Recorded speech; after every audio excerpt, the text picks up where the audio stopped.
A pleasure to meet all at last. So, today, it's Monday, September 9th.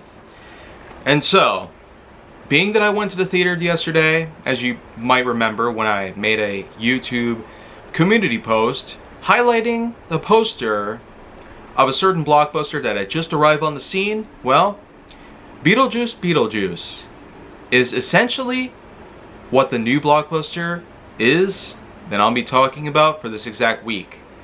And as I've mentioned before, there will be plenty of material to work with based on newer films in this whole month of September. It may not be summer anymore as the weather has been changing, climate's been getting cooler, and a number of other things have been going on. But let me just say firsthand that for a sequel to Beetlejuice, a mere 36 years since the original, Tim Burton has really rocketed off to the other end of the galaxy and far beyond that. Because we know that the movie Beetlejuice, starring Michael Keaton and Winona Ryder, was well known to be, in fact, insane, beyond all belief and comprehension. But how does the sequel hold up? Well, in a similar fashion to the original, we get ourselves an epic title screen as well as backgrounds of a very familiar model. Basically, it's that famous set, a miniature of the township that Beetlejuice takes place in. Winter River, as this town is simply known as. Maybe a simple town comprised of some shops, a school, a church, and a house on a hill, which is in fact where, if you remember from the original, the mixtures of Alec Baldwin and Gina Davis had both originally bought the place many years ago, died, and were basically haunting the place, and needed their help from a ghost with the most, known as Beetlejuice. He is in fact here in the sequel, once again played by Michael Keaton. And how do the other characters turn up? Well, we do have Lydia Dietz from the original still being played by Winona Ryder, and we apparently have her mother, whom is played by Catherine O'Hara. Of course, Lydia was not at all related to the other characters from the original, so it's nice that we were able to expand upon the Dietz family in this instance rather than going back to Alec and Gina's characters. But the thing is, though, in this context, we do have this focus solely much more on the Dietz family than how the original gave us. But apart from all that, it's good to have any relevance to it at all. Because in terms of the Dietz family standards, well, after that epic sequence with that epic Danny Elfman stuff that goes on in the background, we get ourselves a good shot from the miniature version of the house on the hill through the window, where we gaze upon good old Winona Ryder as Lydia Dietz herself. She looks to us viewers and explains the phenomenon that she had experienced over the years, where she encountered the ghost with the most. But surprise, surprise, it's not just something that she's telling us, in the theater that is. It apparently is a certain show that she is filming out in the city. Wow. Right off the bat, less than like 5 minutes into the movie, we already have a clever piece of writing put in. Like I said, Tim Burton just really skyrocketed in terms of his creative value and also his many unique ways to bring all the fun, zany humor and excellent spooky nature to life. Anyways, Dietz, unfortunately, while she does have a bit of a success running this, and even going so far as to have her manager slash boyfriend Rory, played by Justin Theroux, she basically encounters a certain vision, probably hallucinations. Beetlejuice apparently is stalking her yet again. After all these years, you'd think by now that the ghost with the most would just fade from her memory over time, like lots of things. But it doesn't sound so simple. No, it in fact gets even more crazy. She goes to the restroom on break. Rory follows her. She proceeds to take pills and it's just a lot of the usual crap. Full-on PTSD has emerged, and they try to work things out, stabilizing their relationship while also trying to get the show back on track. Unfortunately, at the last minute, she gets an urgent phone call from her mother. Yeah. Apparently, the older generation of the Dietz family, Catherine O'Hara's character, known as Delia Dietz, apparently is calling from an art museum in which that she unfortunately had to call off a certain service because a certain thing had gone wrong within the Dietz family. You see, her husband unfortunately fell victim to a plane crash. But not in the way you think. No, the plane landed in the ocean. It didn't kill him, but apparently it was a shark. A shark bit off his body, clean from this segment right here. Yeah, like somewhere along the rib cage it fell through. Bit off that huge chunk of his body. So, almost a whole third of it. And there's basically just a horrible, gruesome way to put things together. But at least the animation they made in terms of describing the event was pretty well made. It's not at all unusual for Tim Burton to go way out of hand in terms of creating an animation, but the real animated parts have truly yet to come. Anyways, they try to organize a funeral for Mr. Dietz himself. And then, of course, there's actually a granddaughter. Yeah. Lydia Dietz and Delia Dietz apparently have another member of the Dietz family. The third generation, in fact, named Astrid. She goes to a certain school where she unfortunately refuses to make contact with her parents. Oh boy. Could I possibly get any more sane with this? It really is stooping down to a lot of levels. By my standards, it's already past so many expectations, and it just keeps going. It's like 20 minutes into the movie, maybe less. Anyways, Astrid does, in fact, have plans of her own, but Lydia basically gets permission from her admins to call off all those events and have them either postponed or just flat out terminated. And that means Astrid is more than free to come along for the funeral, which they managed to do so. And when it happens, yeah, if you remember all those trailers, that unique choir that was singing in the background, well, apparently it's a special song for the funeral process, the burial that takes place in Mr. Dietz's body himself, or at least what's left of it. But then, of course, once all that goes down, they eventually go to the house on the hill to reconcile with each other, try to make amends with things, but most importantly, to clean out the place. Yeah. And on top of all that, Rory actually goes so far to proceed to propose to Lydia. Well, a funeral just took place. And literally, the deacon is right there with the party. And you're going to propose to her? Well, I guess the only thing that could probably be worse than that was if, let's say, I happen to propose an engagement right as we're about to be engulfed by a tidal wave. I mean, straight out of Deep Impact. But one thing's for certain, though. This is the kind of stuff that people could pull off nowadays. One horrible, grieving loss could possibly be turned around with an epic proposal. You know, so I totally see where they're going with this. And when you think about it, it all seems to make sense, to Rory at least. He wants to spend the rest of his life. He not only managed Lydia Dietz and the show and hands that she had been doing for a while, but had grown quite a bit of attention to himself, to her.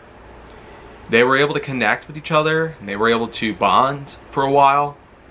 And now comes the big decision in life. To get married. Yeah.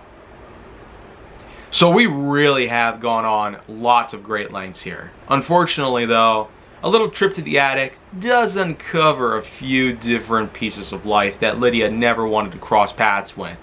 And when Astrid becomes curious enough to basically try and utter those certain words that appear on a poster that landed on the floor, Lydia just runs out, huffing like a moose, claiming that these breathing exercises are supposed to calm her down, but it really freaks the crap out of Delia. But it didn't really seem to matter anyways, because even though the doors were locked, barricaded and all that, an eventual trip back up there, even while Astrid just straight up ran away, biking through the town, eventually crashing through somebody's fence. Yeah, she crashes through a fence, rolls downhill, and bumps into a tree, which apparently was occupied by an actual treehouse. Who would have thought? This town definitely has had a lot of unique quirks. And it certainly is nice that the same location has been used twice. Like in the original, the sequel has definitely taken place within those same confines, with those same structures, and those same eerie feelings. Kind of like with other cult films like Children of the Corn. But amongst all that stuff, Winter River has definitely proven to be quite surprising, even in modern days. So, lots of new trucks, cars, and whatnot are in the area. Lots of people are in the more modernized lifestyles and whatnot. So we definitely are in more of a present day experience, a more contemporary environment compared to what we had back then, where it certainly felt like something that was more on the old-fashioned scale. But then again, knowing the Alec Baldwin and Gina Davis characters that we saw in the original, that technically happened a while ago compared to what we have today. And if I'm going to be real with you here, it's right around this point where Rory and Lydia proceed to go up to the attic to find out what's the problem with her and why she's had these issues over the years. It's apparently because of the one and only ghost with the most. Yep, Rory actually goes so far to utter the name 3 times.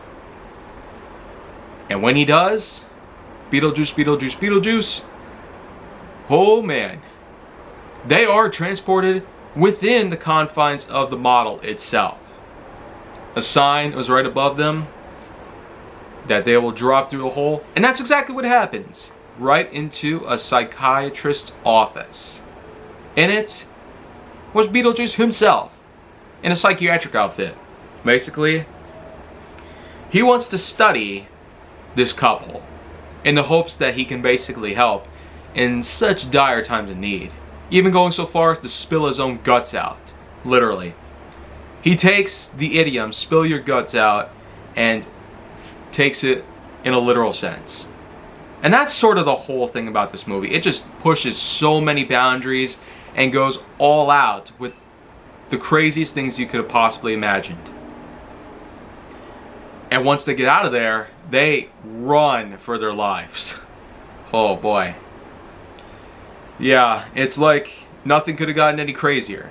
But for the record though, this is not the first time Beetlejuice was introduced. Because unlike in the original where there was a bunch of different suspenseful moments that eventually built up to quite a big reveal of the character himself, in this instance he's just briefly introduced, sitting on a desk with a picture of Lydia nearby, confirming that he hasn't forgotten about her after all these years. And well, wouldn't you know, back in the city, that graffiti artist, he actually fell down a manhole and killed himself by bumping his head. He proceeds to walk down a hallway where a janitor, played by Danny DeVito, basically is just cleaning up. Eventually though, he gets into a bit of an accident, thus causing some crates to break open, and Bee Gees plays in the background as a certain character walks up from them. All their parts are just crawling all over the place, and a stapler gun is used to mend her entire body back together. Yeah. This is a character simply known as Dolores the Soul Sucker. And boy, like I said, it's as if anything couldn't possibly get any crazier, but it definitely does. And Monica Bellucci definitely does amp it up to a whole new level of psycho. Because she was, believe it or not, Beetlejuice's ex-wife before she got chopped up into pieces and left in that storage room the whole time. Until the Danny DeVito character unfortunately had Bee Gees playing in the background, and when Dolores basically mended herself back together in that whole process, that really was quite a true, eerie, and somewhat grotesque feeling that I never figured I would ever experience. I mean, my liver was quivering severely at the sight of such things like that.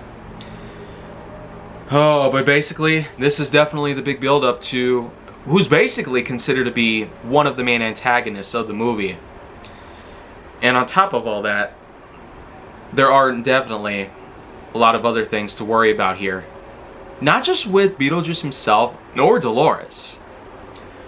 But there is, of course, also Astrid. Because like I said, she crashed into a fence, ran into a treehouse on accident, and apparently the young teenager inside invites her up there. He's known by the name of Jeremy, played by Arthur Conti. And compared to many other child actors that we've seen throughout the past decade, he might not be on top compared to others like Finn Wolfhard or Jack Dylan Grazer, but he still does a pretty epic job in terms of maintaining this sort of teenager vibe to him, while also hiding the sort of truth that has shrouded his exterior. While he might seem like a softy at heart, to his parents, caring to them as well, thoughtful, to his newfound girlfriend, well, there's definitely more to come on that part. Anyways, though, after all that takes place, after all that transpires, there's basically a date that is set up between the likes of Jeremy and Astrid. They plan on meeting them over at his house later that night for Halloween, even though there was supposedly the wedding that was supposed to take place around that time as well. So obviously, because of how rebellious Astrid pretty much was, the main reason being that she had lost her dad to the Amazon rainforest after some piranhas ate him alive. So yeah, it's beyond understandable. The kind of loss of family definitely does tend to linger around with her to the point where she becomes fed up with life, and eventually on a more rebellious scale, which is rather common to some people even today. I can't imagine some people losing a certain loved one and eventually it just stoops down to even lower levels than one would have imagined. But even when that does take place, even when the realtors come and visit, and even when everything is sorted out with the house, the main problem, of course, was Jeremy. Yeah, at the time, they didn't realize that Jeremy was, believe it or not, 23 years dead and a former killer. Murdered his parents, fell on his head from the treehouse, breaking his neck and killing him instantly. Well, Lydia rushes back to the house in the hopes to save her daughter. But she is just a little too late right there. It's not only that, but she also finds out that both of Jeremy's parents had also gotten killed. Yeah. With various objects in the house. Like I said, it really goes to a lot of terms. Really tricked me into getting the sense that maybe the parents were alright for themselves, despite not really being in the best shape possible. And Jeremy, of course, seemed like the subliminal softy at heart, but neither of those things were actually true. Of course, there was a secret door that Jeremy knew about, because he himself is technically a ghost as well.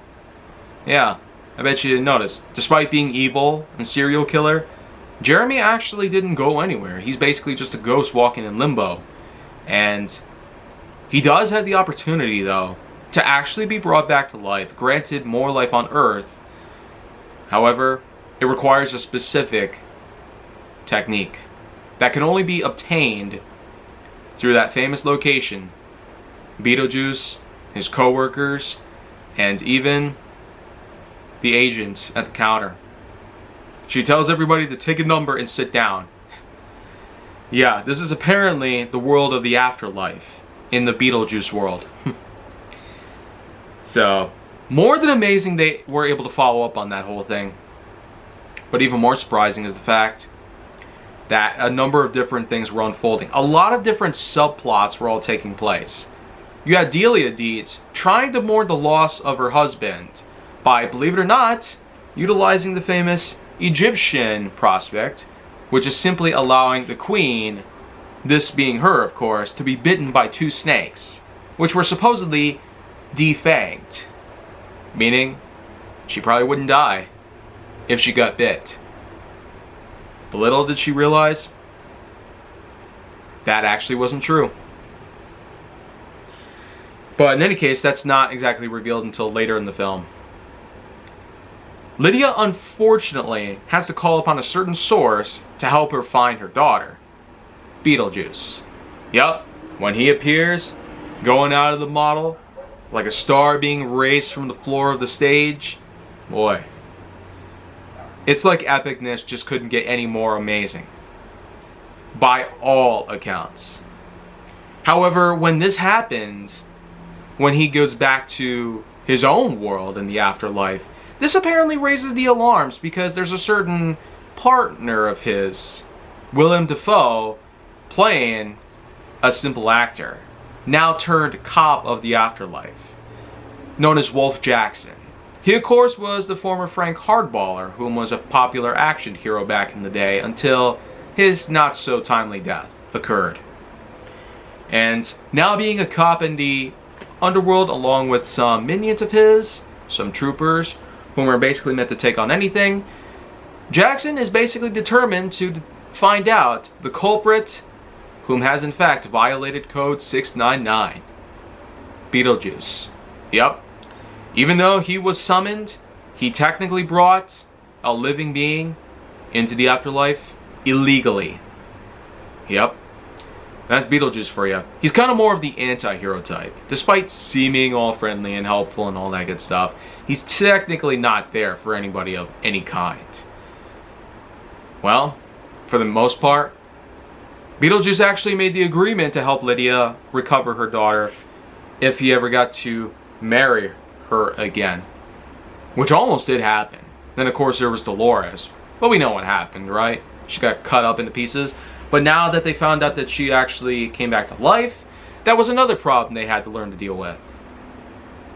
Lots of twists and turns, and all of Beetlejuice's co-workers, including Bob, who was made to be his exact copy, had been basically around for 650 years. Yep, that's a pretty long time to be around, even by afterlife standards.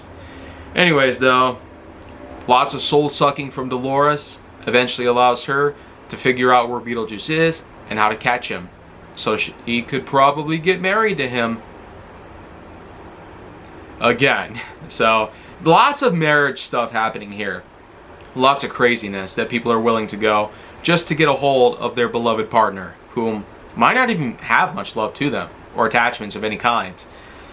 And all that stuff just culminates into one big epic finale that takes place at the church on Halloween. The wedding was supposed to happen there, and a lot of other things have transpired in the afterlife, eventually culminating into one epic show that takes place. Beetlejuice and Lydia show up there, Astrid and Rory are also there, and because of what had happened to Delia, yep, her defanged adders had bit her, causing her to actually die. Yep. In other words, she got scammed. Quite a unique way to showcase modern life in a newer film. She gets killed by adders that were supposedly defanged, but complete fraud. Quite a common case today in terms of criminal activity. But in that church is definitely something nobody would have expected. while the deacon, whom of course is simply there to announce the wedding, Father Damien becomes a little more than just a witness to the couple of Lydia and Rory. And apparently when Beetlejuice shows up and everybody else is all gathered up in that one specific spot, Wolf Jackson and his troops eventually move in, while Beetlejuice is basically doing his slow dance with Lydia up in the air and with the band nearby. They all sing their own little parody of Weird Al Yankovic's Jurassic Park. Wow. It's as if a parody can be parodied nowadays? Wow. I tell you what, it's musical numbers like this that you just can never get enough of. The fact that it's a Weird Al Yankovic song is one thing. The fact that they've parodied a parodist's work is another thing. But it gets even more ridiculous when you just understand the fact that it's all about a wedding cake that's supposedly been left out in the rain. Boy. Like I said though, when Wolf and his squad moves into the church to intercept and take down Beetlejuice, they still try to go at it with all these things. A clever plan by Astrid does in fact allow for the likes of Rory and Dolores to be chomped up by a Beetlejuice sandworm. Yep.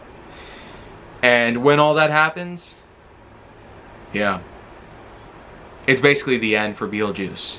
After all, even though he tried to marry Lydia, he technically violated Code 699, which voids the marriage contract that he gave to her earlier. So as a result, his name is said 3 more times, and Lydia has officially popped her lover like a balloon, while Beetlejuice just grumbles that he could have gotten married in Las Vegas. So, all that stuff that's happened, all the defeats of many antagonists, this might be one of the biggest levels of antagonists ever. You got 4 different people whom are all bad here. Beetlejuice is technically more anti-hero than evil. Dolores was certainly evil because she's a soul sucker.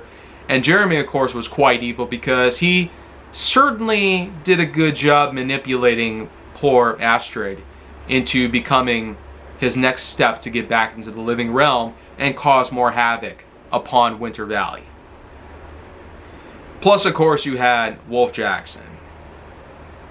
Yeah, more bad to the bone than just simply bad, but upon all of that stuff that happens, Wolf and Delia seem to have themselves a good relationship. And probably the best part of all that, though, is that when Delia returns to the afterlife, she gets to find her former husband.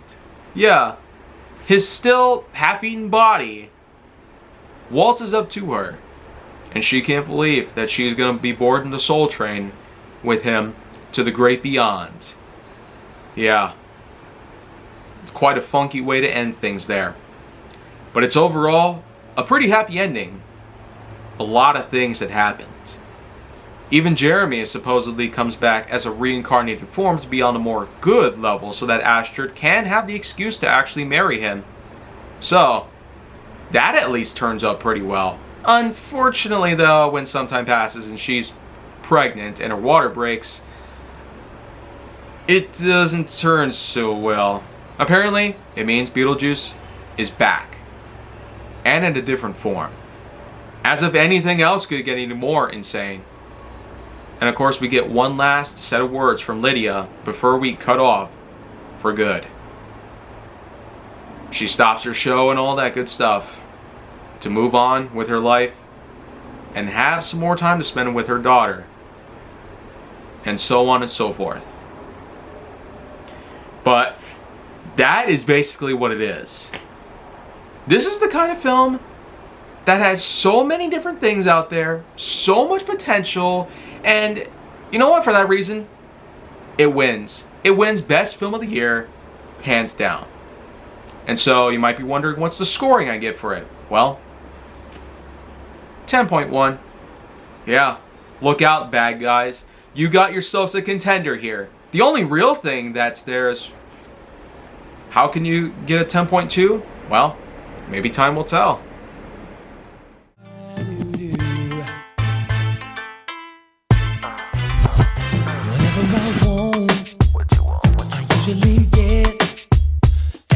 and I want you, but I don't have you yet.